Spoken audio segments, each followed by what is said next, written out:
Hello, everyone. Welcome to this week's episode of Notes from Chicago.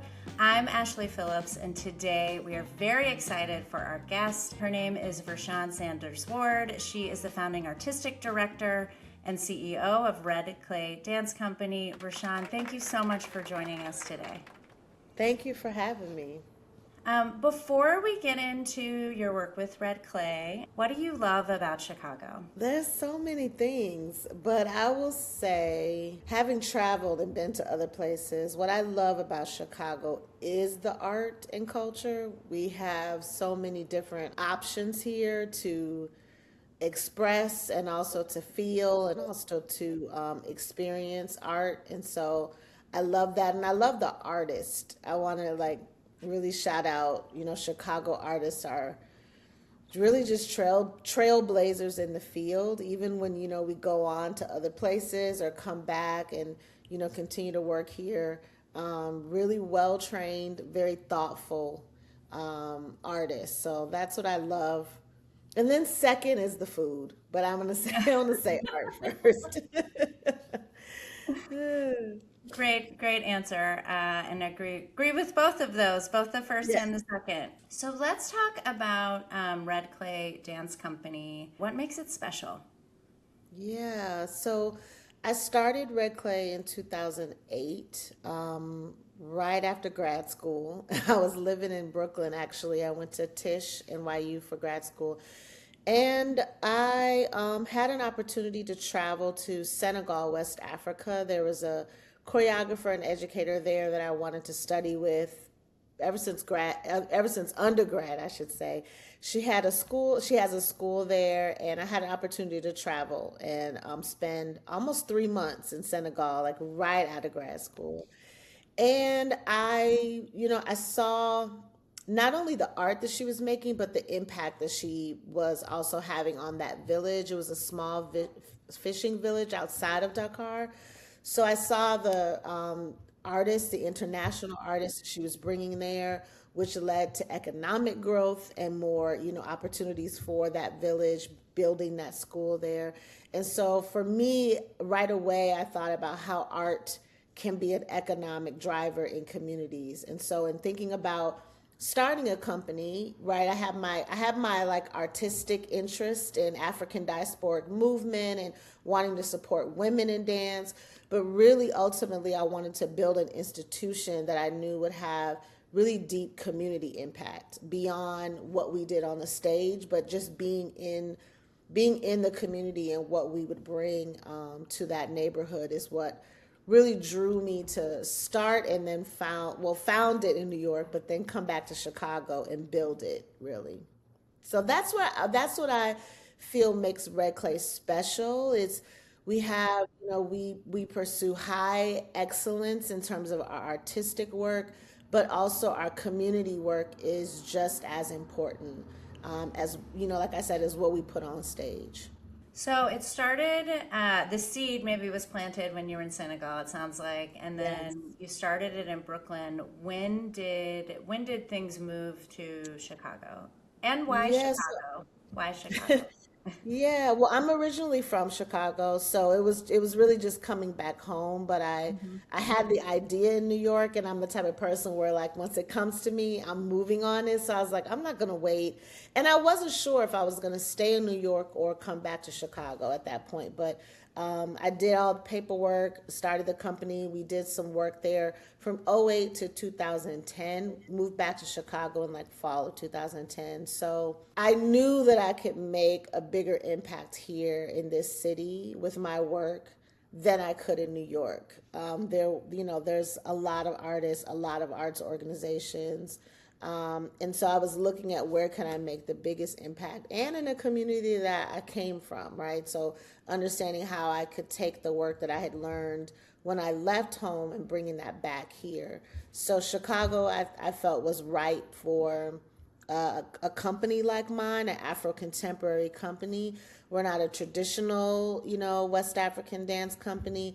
We blend diasporic vocabulary with contemporary practices. So I felt like there was a space for us here and that we could fill a gap that wasn't already wasn't already offered or represented in Chicago. You talked about sort of the dual focus of the artistic work, but then also the work within the community. I'd love for you to, I'll let you choose which one you want to talk about first, but I'd love to hear more about both of those. And I think particularly with what you just said about, feeling like you'd be able to have a bigger impact with what you wanted to do and your vision for the company in Chicago versus in New York. A good example might be a work that we created. We actually started this work during COVID, which was ooh, interesting Sure. time for artists and dancers. We were dancing in our living rooms, trying to like keep moving, keep our bodies together. But the name of the piece is Rest, Rise, Move, Nourish, Heal. And we were invited by, it's another nonprofit called Urban Growers Collective based in South Chicago. And we were invited to do a virtual performance during a fundraiser they were benefiting from Barilla Pasta. Oh, So okay. random. But their board member reached out and she was like, art and food and culture, we want to represent it in this online fundraiser. Do you all have anything that you can show? And I was like, not really.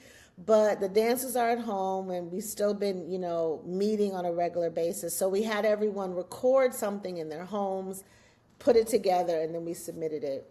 And so after that, once things started to open back up a little bit, we were able to go to the farm and actually record some movement there. And I was intrigued. One, I was learning about Urban Growers Collective, but two, I was very aware of the disparities, specifically on the South Side when it came to access to fresh fruits and vegetables. And that was amplified even more during COVID, right?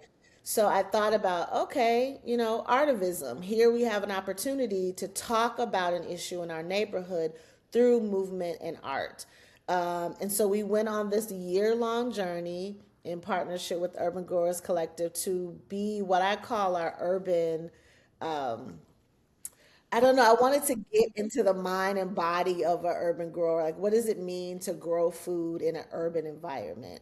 And what is the impact of bringing that to communities or teaching? I think that's what I loved about Urban Growers Collective, teaching people how to rediscover these technologies of cultivating the land.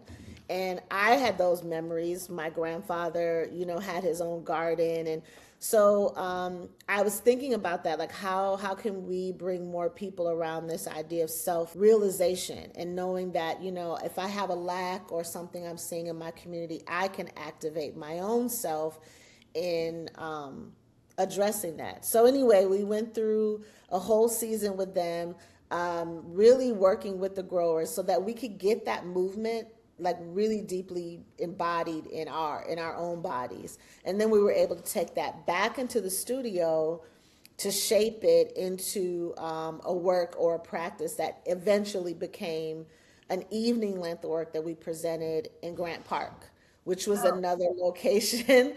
It's called Art on the Farm. Erica, the founder, is also a visual artist. So she had created this beautiful large garden in the middle of Grant Park.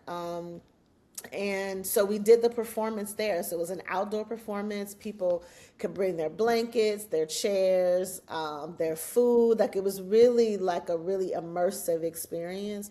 And I felt like, again, coming out of COVID, we needed that outdoor yeah. community experience. And to tie it back to the community work, as a part of that creative process, we created a framework called Creating Fertile Grounds for Healing. And we did these workshops in partnership with several Chicago Park District spaces to do outdoor movement and dialogue workshops. So we wanted to find out from community, what do you think about, urban farming? Do you have a garden in your community? Are these technologies that you think you can activate in your own community? So we wanted to bring community into the process early on, Yeah. so that they would feel a part of the work once we, shared it in the summer of 2021. So that was a new process for me, really having like input from so many people about what I was Yeah. making and trying to figure out what, what movement that our community members created would stay in the work, what needed to be edited. We had some songs that came out of those workshops. But it felt like a really important time. And I will say the audience that our community members that did come to the performance felt really invested in the work. Like even the workers from Urban Growers Collective, they were like, "We can't wait to see what you did." And like, did my movement make it into the piece? Like that little arm thing that I did. So that was really, really uh, meaningful, I think, to myself and the artist to know that community was not only co-creating with us, but really had a deep investment in like what did the final work look like. And we continue to use those workshops, that framework, as we enter other communities around other topics. But the framework itself really is a way to engage and build community in a way that is that feels very genuine, authentic, but also very movement driven. And so that was a long answer, but that's the best example I can give of how our community work influences what we do on stage and vice versa. Like that was a really clear connection that I was able to draw in that project. That was a great story. So don't apologize for the length. What communities specifically like did you start working with and like during that time, like in developing that piece in 2021? And has that changed, or are you still working with those same communities? Yes, so it was important that it was an intergenerational experience, right? If we're thinking about technologies or ancestral technologies. So these are practices that ancestors brought here to this soil to cultivate the land. It was really important that we had like generations inside of this workshop together, which was a challenge for us, right? You have an adult that's able to kind of sit and dialogue, and then a 3-year-old is like, I want to move, and then, yeah, I'm not really interested in this conversation that you all are having. I'm gonna go and draw a picture. But then we were able to take those pictures and make them a part of like the visual experience. So we had to be really nimble in how to engage everyone, but intergenerational was important to us. We wanted to make sure the Black diaspora was represented because we were talking about technologies that our ancestors brought here and to many other places around the world to cultivate the land. And then secondly, Southside neighborhoods. We're based in Woodlawn. Urban Growers Collective is their main campus is in South Chicago. So we started the first workshop at the South Chicago farm. And then we moved from there. We had some plans to do some workshops on the west side, but we weren't able to connect with some of the parks there. So we primarily focused on the south side of the city for the creation of that particular work. And generally speaking, Red Clay works. We work in the communities that we're in. Like we talk a lot about entering community, building community, and then if necessary, how do you responsibly exit a community? But our main focus has been geographically on the south side and some work on the west side since the company was founded, and we work primarily with now I would say outside of our professional artists in the company, we've really honed in on pre-professional and emerging artists between the age of like 18 and 24. We've just found that over the years we were working more so with young people and youth in our education programs, but there's typically a gap after high school in the city around how do you continue to develop your artistic practice if you're not going to go to college, right? But like, so where are the other opportunities that I can continue to create and be in community with other artists that continue my development? And so we've been working the last, I would say, 4 years more strategically with 18 to 24-year-olds in most of our engagement and education programs. Very, very cool. When you were 18, did you think you were gonna grow up and start a dance company? No, I love dance and I was passionate about it, but I wasn't sure if it was going to be a career path. And I think I was thinking about how do I sustain myself? How am I able to take care of myself? And so even though I loved it, I was always in the back of my mind like what's my plan B? So no, I was interested in education, so I thought about teaching. I was actually interested in law for like 2 seconds, and then I was like, that's too much. That's too much school. So art was my passion. I just wasn't sure how to make it into a career. And then I, ended up going to Columbia College, and through that process, saw how artists were either dancing in companies or, starting their own companies or doing a mixture of performing and teaching. So I had some examples of like how I could fit this puzzle together and make it work for myself. But it took a little bit of time. It was definitely in college where I realized like, oh, I think I could make a career out of this. And grad school is where I had the time to really think about my own artistic practice and, do I want to dance in someone else's work or do I want to make my own work? And then once I was really clear about my artistic vision, I knew I had to make my own company.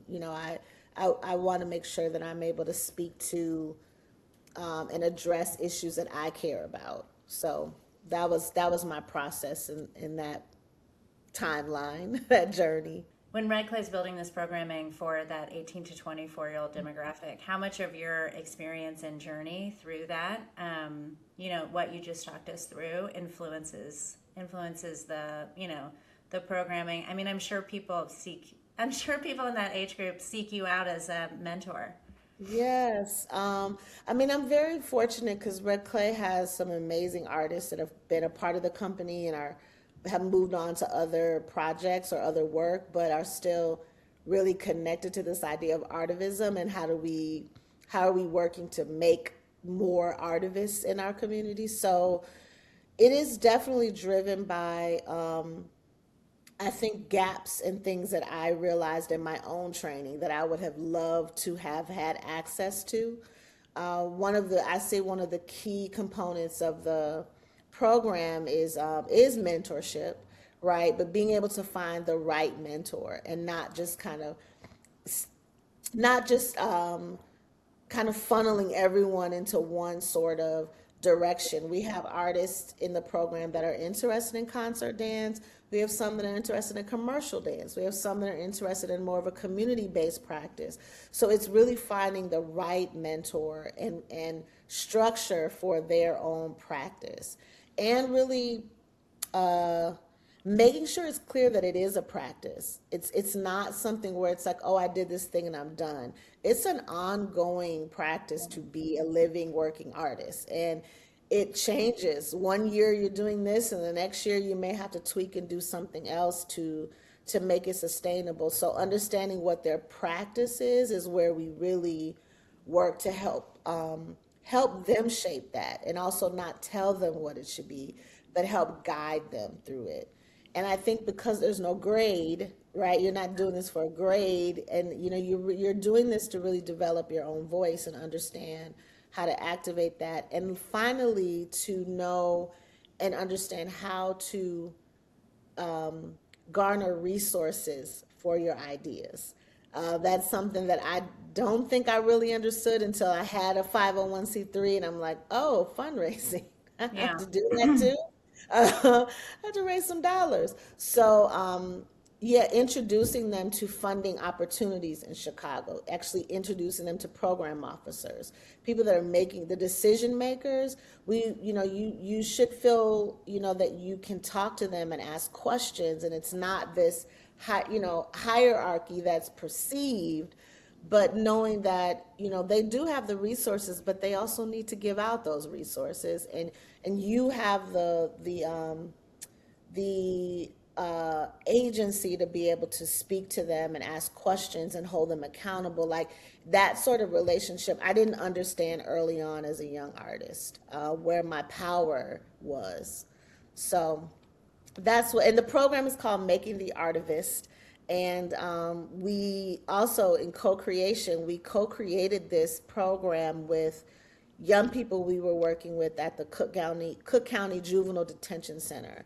Oh, So we wow. were asked to come in and devise programming for them when it came to dance and movement making. And the young people were really more interested in the context of our work, even more so than the actual dance itself. So that's where this curriculum really was created from. It was created from answering their questions, and for us to have to be more articulate about, okay, what are we actually doing on the stage and why.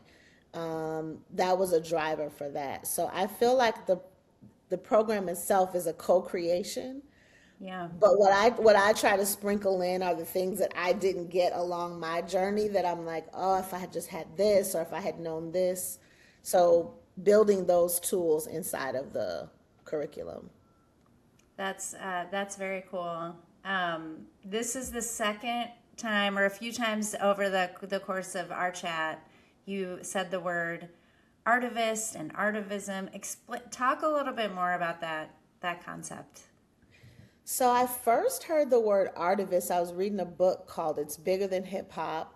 The writer is M.K. Asante. He's a hip hop artist, but he used that word to describe the commitment an artist can have to using their platform or their practice for social change. And while I know art for art's sake is a great thing, but I feel like as artists, we have an innate ability to bring attention to a topic that might be kind of tough to deal with, even in just conversation, but to be able to use the art as an entry point for people that may have varying views or just different views on something, and with the goal of understanding or igniting dialogue and change. So that was my understanding of his word as an artivist. And I think Red Clay, we've evolved that a little bit to one, how is your practice centering that? How do you honor and hold regard for those that are in an artistic practice with you? So that artivism starts even inside of your creative process, right? And then also, what is understanding what the impact or change is that you want to see, knowing that maybe coming to see a dance performance is not gonna change something overnight, but how does it influence someone's thinking around the topic, so that maybe the next time it comes around, they may pause and think about, okay, what is the best way for me to respond to this? Or am I a decision maker? Can I actually make change around whatever this issue is? So using the art to ignite that, to start that process or to start that change. And what I find is, we all have varying backgrounds and experiences, but coming to experience an artistic, either seeing art or experiencing art, there's a shared experience that's there in that moment, right? We are all in the theater watching whatever this is, and that is a foundation that, oh, I remember, did you see so and so? Like that's a talking point, right? And so that's an introduction into relationship with someone through that shared experience. And then I can, share my thoughts about it, or, talk about what I saw. So it's an opportunity for dialogue, but at the end of the day, it brings us back to our own shared humanity, and what we want to see. I think a lot of times it's the journey to get there is where we kind of don't always align. I love that, and I love the explanation, and I love the like kind of how it's evolved. That's super cool. One thing I did not ask you at the beginning of this, where did the name Red Clay come from? Yes, so both of my parents and my family are from the South, from Mobile, Alabama, and I remember going back every summer. And the red clay, the dirt that was there was obviously very different than the the dirt that we have here in Chicago. Yes. And so I wanted, when I was thinking about a way to name the company, I thought about what are my roots? Like what was the foundation for me as I grew and developed as a little human? So the name Red Clay made sense. It was a part of me, but it wasn't my name. I think it just spoke more to my foundation, and my imagination. You know, when you're a child, you imagine and things are just like limitless. So I wanted to like reflect back to that time in my life and to bring that into the organization that I was starting. So Red Clay, when kids played outside, I was in that generation, you know, so Yeah. you play outside, you get in the dirt, you know, and so that was a memory that I had around creativity and like I said, imagination and play. And so I wanted to build the company with that foundation. Great, great name, great explanation. I'm also from that generation, so love it. Yes. Absolutely love it. I love Um, it. Like play outside. Yeah. yes, I know. But my kids and I'm also from the South, and my kids and Hmm. I, when they go back, like we go back to visit my family, I differentiate between city dirt and country dirt. Yeah. And I'm like, It's different. ew, this is city dirt, but like it's fine to play Yes. in the dirt, you know, like Yes. a little further out where there aren't rats playing Yes, around. I'm gonna Yeah. say just toxic things. Yes. Less toxicity. Hope that's what we're hoping is less toxic. Yes. Yeah, you felt a little safer to be outside in the dirt Yeah. playing. So, hmm. There are a few things that coming up for Red Clay. One is I want to talk about two different things going on. One is the Film Festival at the end of March, and then the other is the Summer Intensive. So tell me Yeah. a little bit about the Film Festival that's going on in a couple weeks. Yes, I am so excited. This is our fifth edition of La Femme. We started it in 20, I believe it was 2014 when we were arts partners at the Chicago Park District.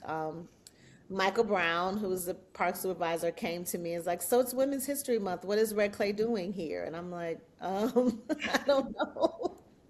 I guess we should do something. So we had some work that the company was working on, but it wasn't enough for like a full concert. And so, we hadn't presented anything at the park either in the auditorium. So I reached out to some fellow colleagues of mine and was like, "Hey, do you have any work you want to show?"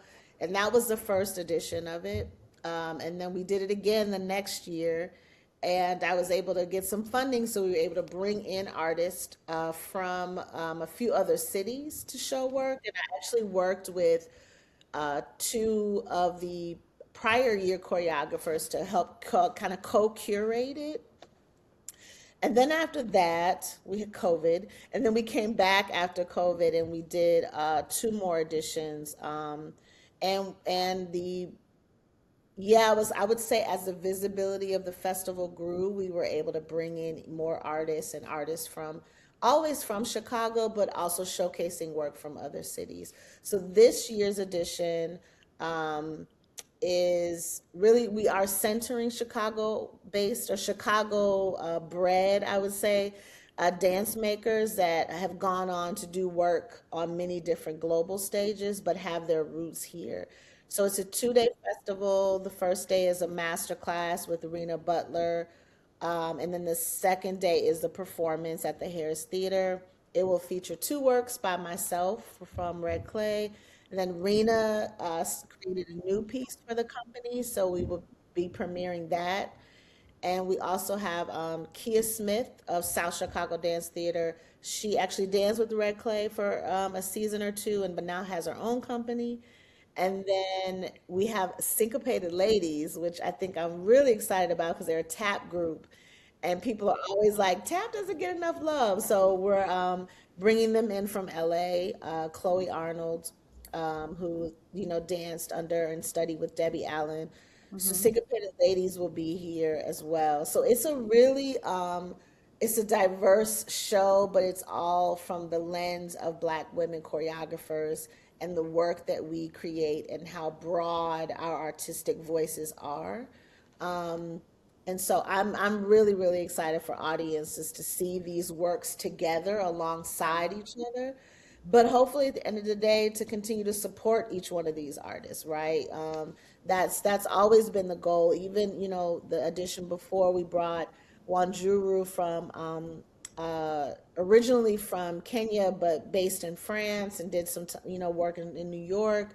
So bringing in international artists, like all of this, we exist and are in all of these spaces making impact and really shaping the field. And so I wanted to make sure that that was made visible to our audiences and hopefully create new audiences for these artists.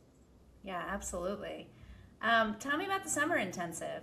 Oh, so we're bringing our summer intensive back.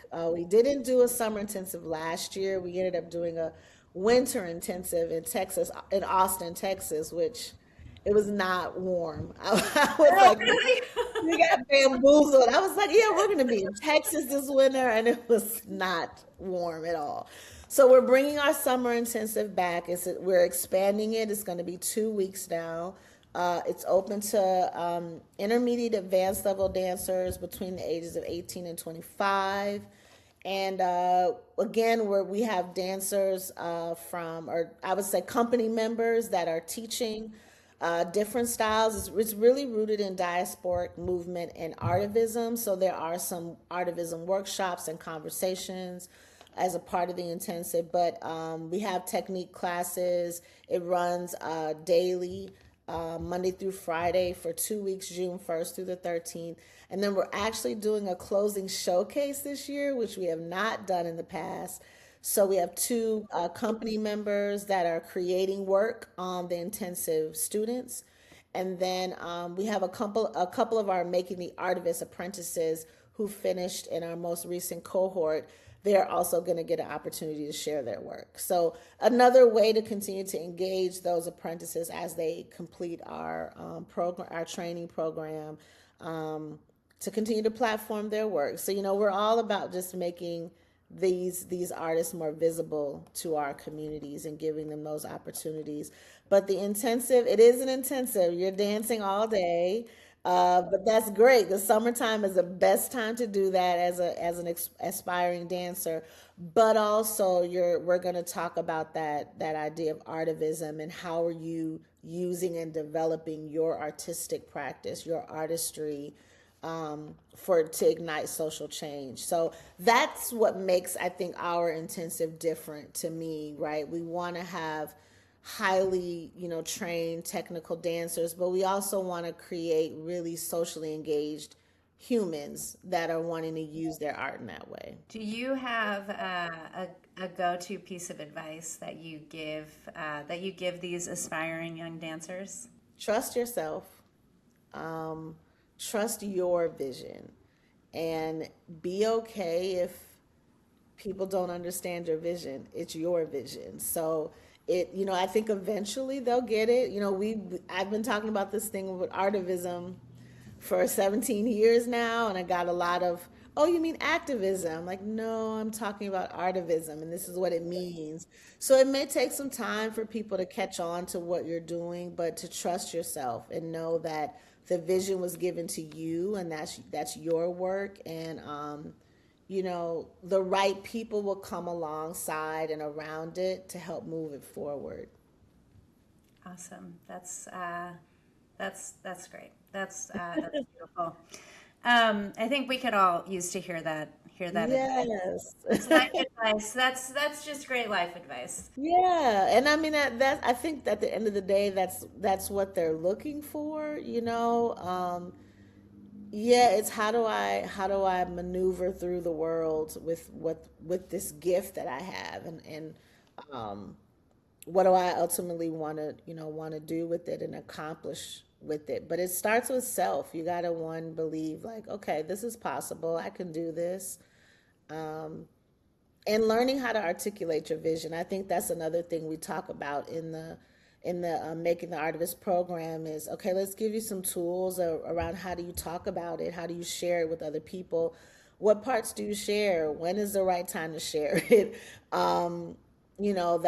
That kind of discernment around that is what we're also trying to help them hone and understand and, get a grasp on. And the patience, that's so hard, but 17 years. I'm like, ooh, this did not happen overnight, and there are ups and downs and ebbs and flows with anything that you're working towards creating, especially if it has not existed before. It is really, kind of a new thought process or a new practice or a new way of doing.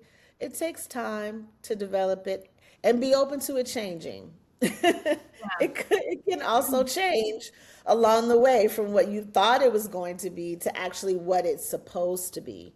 So being okay with letting go of some things that don't really work, and that was challenging for me as a young artist, and also someone that's a planner.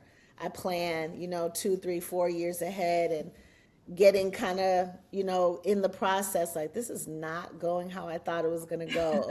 Okay, I had to shift. I had to change. I have to change this thing.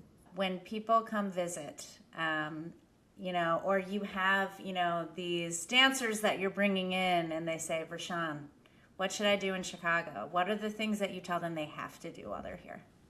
Oh my gosh.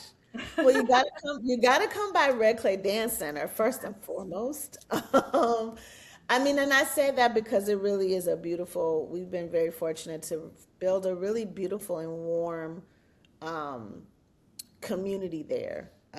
Just, to meet the people there and to get to know more about our work. I'm going to definitely say that first and foremost. Secondly, get you some Garrett's popcorn. I know it's cheesy, but it's cheesy. So Yeah. I'm gonna always recommend some Garrett's popcorn. What's your There's a new preferred flavor? Chicago mix all day long. It's perfect. It is perfection. So Garrett's popcorn, and then, well, if you're coming after June, you can come to the Obama Library, which is literally down the street from us. So maybe check out the Obama Library. Like, we're really excited to have a presidential library on the South Side. So that's going to be really, really, exciting. And go to the lake. Go to the lakefront. You have to go. Yeah, it's our man-made beach, but we love it. So I would say go to the lakefront, take a walk, get one of those little, I forgot what those are called that you can rent, but like go along the lakefront because I think it's just it's a nice time to be outside if you're here in the summer. Now, Yeah. winter time, maybe not. But if you're here in the summer, go to the lakefront for sure. Get you some popcorn and walk along the lakefront. That's what you can do. Love it. Absolutely perfect. That is a perfect Chicago June day for sure. Yes, it is. Well, Vershawn, thank you so much. This conversation was amazing. I appreciate you spending the time, and super excited to see what's going on in the future for Red Clay. Thank you. Thank you for having me. This was so much fun. Thank you for listening to Notes from Chicago. This podcast is edited and produced by Tanisha Blakely. Be sure to like, follow, and subscribe to Notes from Chicago on YouTube and wherever you listen to podcasts.